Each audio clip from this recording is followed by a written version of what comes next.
我那时候只知道就是好像有业务组织行销，你会觉得组织行销不是都在讲冲高聘吗？什么钻石玛瑙亮晶晶，猪狗变成人，你就有好多个聘接手。我就觉得哇我只要聘到那个地方，哇每个月就可以月入100万。想说我只要什么1带2啊，然后呢就可以每个人都拓展2个人，哇那你1年你就可以如何如何，哇还做什么什么3年什么1000天退休计划，我都还记得。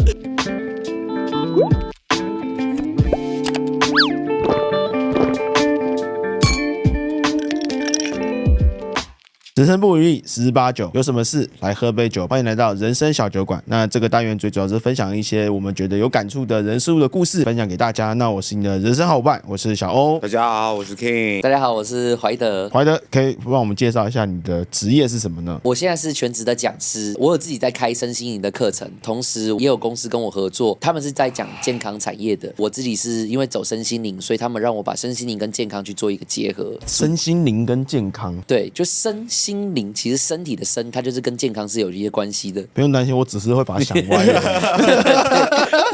怀德，你小时候就把这个职业当成是你人生的志向吗？还是完全没有？小时候当然没有那么多想法。我在小学4年级的时候，爸妈感情就非常的糟，而且他们很常都为了钱才吵架。我那个时候呢，我甚至有个非常偏差的想法，我就觉得大学了以后，我一定要开始自己赚钱，而且我要赚大钱。我赚大钱以后，我就可以把家庭的那个和谐给买回来。以前呢，在高中的时候，我爸妈感情在冰点的那个时候，我爸爸为了希望不要影响到我，所以每天晚上呢，就会问我说：“我们空啊？有空的话，他就开那个老爷破车，载我到桃园高铁站，然后去看星星，促膝长谈这样子。”我从小我就有一个很强的意念，我就说我长大赚大钱了以后，我想要买一台豪车，然后再开车载我爸回到桃园高铁站那个地方，把那个画面再买回来。桃园高铁在哪里可以看星星？可不可以跟我们提供一下？我觉得这是适合把妹的环境。歪了，那是10多年前的事了。那个时候那边都还蛮空旷的。所以你刚刚讲的是说，从小时候爸妈因为钱而吵架，所以就立下了一个想要赚钱的念头。所以你是从几岁开始赚钱呢？大学的时候，我那个时候就开始去接触业务、组织行销啊什么的。那个年纪去接触业务，其实又没有什么人脉，也没有什么口才能力，所以其实跌跌撞撞的。因为这样，我就觉得诸事不顺。后来就接触了身心灵课程。身心灵不是大家很常都会听到有一个叫做什么吸引力法则？我只是觉得是邪教。你这样想法其实是不能说你错的原因，是因为很多人不小心把它学到像邪教。很多人都会讲说我只要不断的闭上眼睛，不断想我会有钱，我会有钱，我就会月入100万了。但是实际上真相并不是如此。真正你要把身心灵落地运用在生活面，反正就会学到偏。我以前曾经也偏过啊，我就认为说只要懂得怎么样什么运转我的金钱能量我的事业就会旺起来，搞了一堆有的没的，但是还是没有起来。我就会觉得是不是身心灵有问题？其实根本不是不是身心灵有问题，是我脑子有问题，你知道？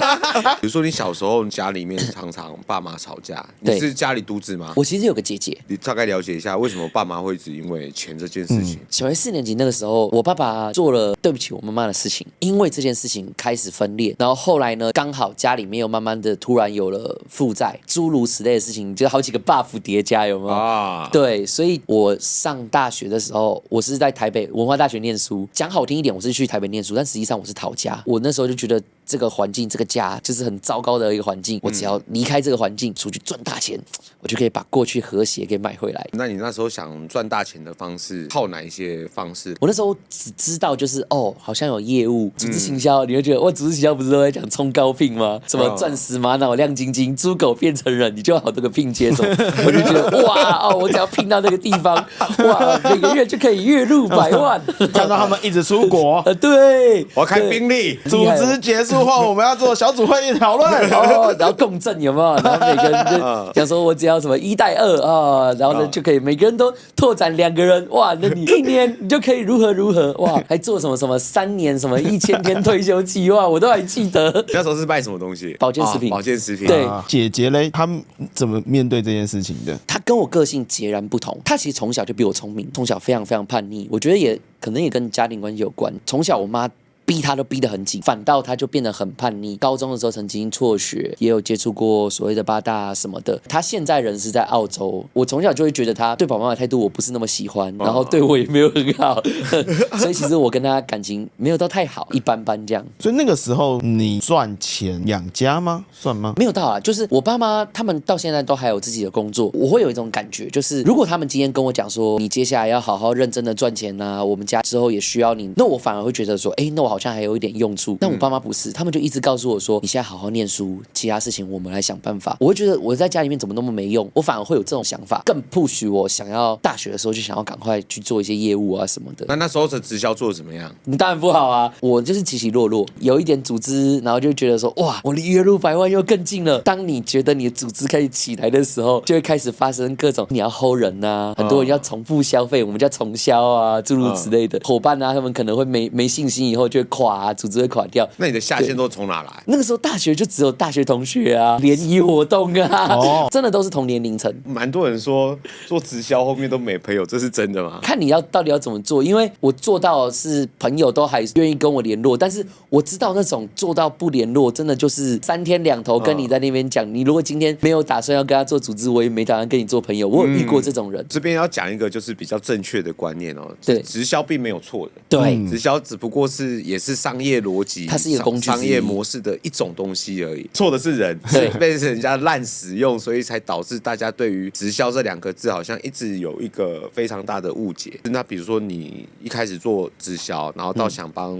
家里，那时候你有觉得你达成这个目标，还是你开始有帮家里减缓掉一些所谓的经济状况？说归说，你要做又是另外一回事。那时候就真的是在追钱。我就算大学毕业没有做组织行销了，我那个时候依旧在做业务，因为我那时候就认为我应该就是适合做业务类型的工作。我之后就觉得，我这么爱跟人家聊天，我也有一些口才，为什么不做业务呢？业务就是短时间内应该就可以赚很多钱啊。有一些高级的业务，他们真的是会很倾听客户啊什么，但是我发觉我不是什么高级业务。小虎，你知道怎么赚钱吗？好像知道，好像不知道。你不觉得很有趣的是，大家都在讨论赚钱这件事情，对。可是你知道怎么赚钱吗？我好像从来没有想过这个问题过。大家都想追求的东西，其实很多人好像都误解，或者是根本就不知道到底应该怎么赚钱。讲一个很有趣的例子给你听。有伙伴问过我想问一下，我业绩怎么样可以再做更好？我说你为什么想要做更好？因为当然我想赚更多钱啊。我就问他说，你想让你的业绩变好，你想赚更多钱，这个我能认同。方式是什么？很多人可能就会开始讲说开发啊，提高他的客单价啊，让他消费更多东西，那我不就业绩就更好嘛？那我们先把这些东西先放在一边，我们先去思考一个问题。如果你今天服务完一个客人，他总是笑笑的，然后他也很感激你今天帮他弄得漂漂亮亮的，甚至心怀感恩的必须把你推荐给我身旁的好友，也让他知道他来你这边也可以变得漂亮。请问这样子的方式业绩会不会变好？其实赚钱是你要有一个目的的，你的目的绝对不是钱，你只要好好的去做好这每一个细节，跟做好这些事，其实你不用担心钱自己会来追你。我们呢都很想要拿到对方手上的钱，但你要想，对方为什么会想把钱给我？是因为我身上有对方想要的东西，所以如果我一直在谈他手上的钱，越谈他越不会给我。我应该要谈的是我有什么。那怀德刚刚有一段想要再问一下，就是说刚刚有加入了一些活动嘛，或者一些赚钱的管道，那应该中间有获得了一些钱，那你拿到这些钱给爸妈之后，爸妈有因此这样子改变他们的关系吗？有一段时间，确实有赚到钱，就有把钱给家里面，但你会有一种感觉是说，当你原本你的幻想，我终于可以这个尽一份力啊之类的，可是第一个你就会觉得，怎么好像是无底洞？然后第二个呢，就是会觉得真正的和平和谐好像不是用钱能够买回来的。那个时候会有这样的怀疑，可是当然那时候啊，就会有另外一个声音，他就会告诉我，一定是我能力不够好，一定是我赚的不够多。一定是我给的不够多，会合理化一切，赚到钱就可以买回和谐这个愿，继续被合理化的包装，让我继续去拼搏。最大的转捩点，其实是在2019年换算到现在大概4年前，我做了一个我认为是投资，但实际上是投机的行为。我那时候呢去做登名人，你把你的名字借给对方，对方呢用你的名字去买房子，那这样子就不会课什么税，到最后等到房子涨了以后呢再卖掉，因为我名字借给他，所以他会给我一笔钱。这样的案子其实市场上行之有年，但我就遇到最糟糕的状况，对方确实让我成为登名人，小赚了一笔，大概16万左右吧。那时候觉得哇，这是我怎么样？这是我的能力哈，我赚到了。后来啊，在我什么都不懂的情况之下，我以为这跟登名人都是一套的，但他后来呢，他就是用很漂亮的包装，让我去签本票、借据，然后呢，就是去签二胎，向金主借钱，我从头到尾都没见过金主哦，套钱给他用。但是是用我的名字，我都以为这个跟登名人是一起的，直到去年对方就跟我讲说，我的公司被掏空了，所以啊，我无力偿还接下来债务，我们接下来的责任啊是平行的，就代表他要摆烂的意思啦。我那个时候就瞬间房贷加上二胎，总加起来背债大概要2000多万，然后那时候薪水才差不多4万5左右。那时候怎么会想说直接去把自己的名字或者名义借给人家去做操作这一块？25、26岁那个时候吧，也不知道它的危险性，然后我会觉得说，我把名字借给你买房，都是你在付钱啊，那也有白纸黑字的合约，我觉得应该还算可以吧。对方讲什么，我就觉得，反正可以赚钱。那时候真的就是这样。当你知道名下多了2000多万的债务，当下的反应是？我老实说，我那个时候有选择自杀，但是我没有死成。真正一个想死的人，甚至你连遗书可能都不会想写。那是一念之间的事。我的家就是房间，然后外面就是一个走廊，走廊外面是一个阳台。我那时候呢，就是有一个很明确的意念，就是我就走到了阳台，我要跳下去，因为我的阳台它有一定的高度，我是必须要爬上阳台我才能跳下去。几楼？2楼。北系啦，你知道，我没想那么多，你知道吗？我那时候想说，头下脚上应该基本上是没有问题的吧？我们上一集有聊过嘛，我小时候也有从2楼跳下来过，而且是国小的时候，就同学说干你不敢跳啦，输啦，跳，干他们一直全部人在鼓掌了，我就好。我要爬上去的时候，跨上去的那一刻，我突然腿软，跌坐在地上，就因为跌坐在地上那5秒，我瞬间回神，那个回神我就突然在想，我怎么会让我的生命活到这么一塌糊涂？如果你们今天让我的灵魂来到这个地球，我认为你们应该不会只是想要让我死而已。我是在那个时候才开始认认真真的开始去想，那我应该要怎么样运用我真正天赋热情去创造财富？你说你那时候跌坐在地上5秒，开始思考人生这件事情，2000万的债务并没有不见啊，在那个时候啊，那你是怎么去处理这2000万的债务？把你现在可控的做到最好。我那时候就是线上课啊、线下课都去开啊，原本小猫2、3只，到后来慢慢的嫁接了一些不同的学院，然后开始人流开始出来，我就开课，开始人越来越多，这样赚到的收入还是远不及那1-2000万啊。后来呢，是政府他们房地产呢，就是在疫情的时候有疫情宽缓，展延至少半年，让你能够不要缴本利。对，那时候平均大概1个月要缴多少钱？至少就要缴个5、6万块。对，我那个时候收入是非常非常有压力的，因为有这样一个政策，让我能够在这段时间好好把这间房子卖掉。它是在板桥很好卖的房，一直卖不出去，就是因为诈骗我那个对方啊，发生事情之前，他还带我去公证签了一个租约，租在那间房子，所以呢，他现在呢是只待在那间房子里面办公，他是把它当作办公室啊，但实际上他到底在做什么、干什么勾当，我不太清楚。好是好在我法律站得住脚，因为他都没有缴房租，所以呢，光是用民事就可以把他赶走了。那个时候我找到了律师，你知道吗？就是过程当中啊，出奇的顺利，我不知道为什么。我一直都认为对方是一个老狐狸，对方应该会有很多的防范。那个时候就律师在我旁边嘛，就先把套好的讲稿讲说，那接下来因为我这样欠债啊，那你们会帮我怎么处理嘞？对方就会开始撇清嘛，讲法就会给他一些台阶下，讲说那笔钱呢，到底是现金给你们呢，还是汇款给你们呢？因为我都没过手啊。走到后期的时候，不想打刑事，原因是因为打刑事它会拉非常非常的长，而且那个纠缠我很不喜欢。我只有打民事的原因是因为金主联络上了。我这段过程当中，我都一直怀疑到底有没有这个金主。他打来的时候啊，他就跟我讲说，我知道不是你的问题，我前前后后也被对方诈了4000多万，我们好好把这间房子卖掉，如果最终有差额的话，我不跟你求偿。然后也有讲他的整个过程，反正他的过程大概就是登记名义人，他不是只有找我啦，找好几个，所以那时候是把所有受害人集结起来，先止损，该卖的卖一卖，该拿的钱先拿回来再说，最后看损失多少，他到底怎么样去承担这样子。既然后来到尾声呢，最终我的部分就只剩下房子卖不卖的问题，金主说我就可以转手给金主是没有问题的，转手当下都可以涂销。现在这债主其实还是住在那个诈骗你的人，诈骗的，对，其实还是住在那个地方嘛。第一个他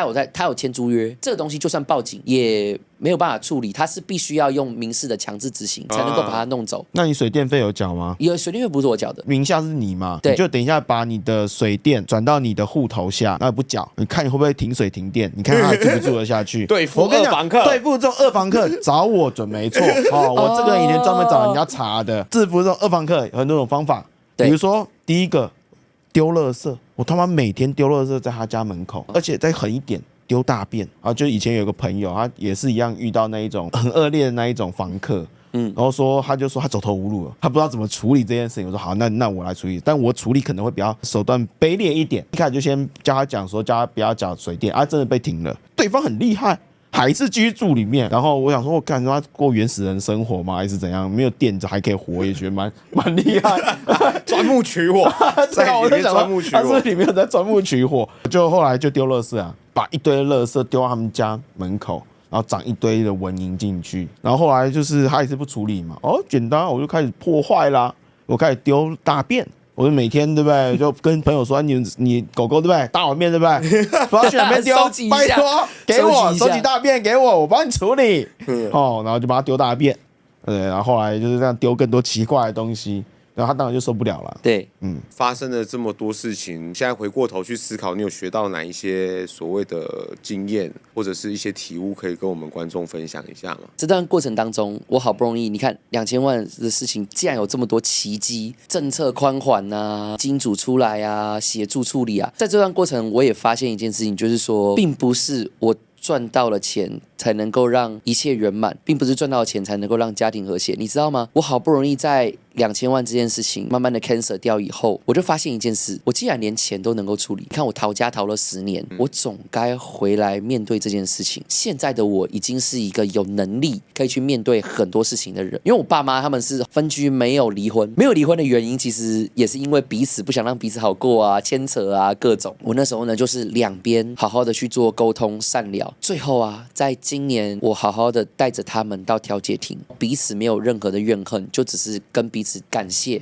跟道歉，签字和平的离婚，不拿彼此半毛钱。这段善了呢，等同于是圆满了我逃家逃了10年这件事情圆满了以后，两边都走了以后，我不管旁边有没有路人，我是蹲在路边大哭，我很感动，我终于圆满了我这个家，跟我这10年逃家的自己和解，连我以前认为完完全全无解的家庭关系的这件事情都能够圆满。我相信我人生接下来一定是开挂，一切都是从那一刻不放弃自己的时候开始。负债这件事情其实并没有大家想象中那么恐怖。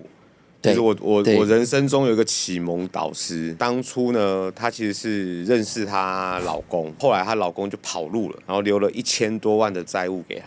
她那时候才20几岁了，那她现在现年大概60几。你要想想看，40年前的1000多万有多大？然后她老公就只留了一些员工给她，跟门市给她。当然，她那时候也是遇到有债主上门。一个小女孩，她怎么还钱？债主就是什么，只能搞破坏啊，就把她店砸了，玻璃能看到的都把它砸破掉。我觉得她当下其实做了一个蛮勇敢的事情，是她站出来跟这一群人讲：“你都把我店砸成这样子了，我怎么赚钱还你？”我觉得蛮有趣的是，这一群人后来离开的时候，还付了她5000块，跟她讲是让你去修玻璃。这个故事我到现在一直还记得。我想讲的其实是人生没有什么东西是过意不去，与其选择逃避，倒不如勇敢的去面对发生的这一些事情。那我觉得任何的事情的安排，它一定是想给你一些什么样的启发，或者是一些什么样的启示，不然它不需要发生这一些事情来告诉你。然后你有发生过什么让你令你难忘的挫折？之前我们有分享过一集嘛，你也听过那个故事。那时候我开了一间 IT 公司，然后我们找了一群业务。那个时候在找业务的时候，我们就已经知道这个人他的价值观跟我们不一样。所有教科书都跟你说，价值观不一样的人不能用啊。老子我不信邪，我觉得人定胜天，我可以搞定这一切。一开始还不错，有一些新的火花嘛啊，觉得哎呀个性不同嘛，总是可以想出不同的东西嘛。但是呢，那个互相的分歧越来越大，最后的结果是当然很卑劣、很不好的。我们是直接赔了1000万，而且是利润哦。我要背负的是所有员工未来啊，但是他就把我的人都给挖走，然后把我生意挖走就算了，还把我客户给挖走，然后到外面一直说这间公司要倒闭了。但是我们的股东就只讲了一句话：你看看现在公司剩下几个人？我们从原本50-60人变4人，那接下来下一个月公司开始赔钱了，你有时间去处理这个事情吗？那个时候我们就有点像转念，好像又重回当时创业的那一种激情，觉得好像可以有一些新的方向。别人常说面对问题就是解决问题的第一步，所以我们先去分析原因是什么，找出来那怎么去解决这个问题。所以我们只有专注在把公司壮大。所有客户问你说你发生什么事，我们就说理念不合，我们接下来要走我们自己的这条路，也没说对方的不是，还是那句话，不回应，因为我们也没有时间回应。就像你下个礼拜就饿死了，你还有时间那边抱怨吗？每一分每一刻都非常的珍惜。人生当中，其实我们常听到就是所谓危机就是转机这件事情，很多人一直误解什么叫危机，其实事实上来讲根本没有什么东西叫危机。你认为的危机的出现，其实只不过来告诉你一件事情，就是验证你所有的方法都是错的，